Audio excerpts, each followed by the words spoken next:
Na sasa turejelee taarifa hii ambapo naibu wa chama cha Jubilee Fred Matiang'i amezungumzia siasa zinazoendelea haswa katika kufikia muungano upinzani, akishikilia kuwa kama chama hawana haja ya malumbano na chama kingine. Tusikize alichokisema hapo awali.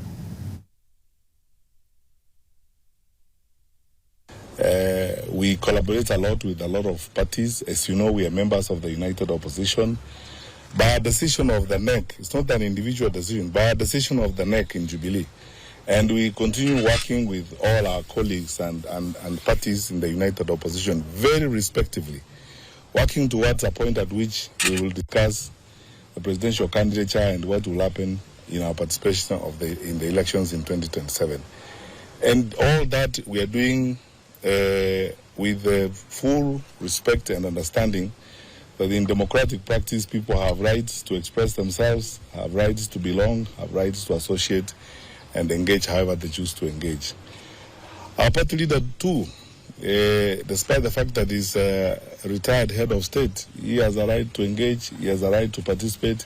After all, it makes nonsense of our claim to be a multi-party democracy if we are going to frown at the views of others or the participation of others. So we would like to request our colleagues in the national leadership.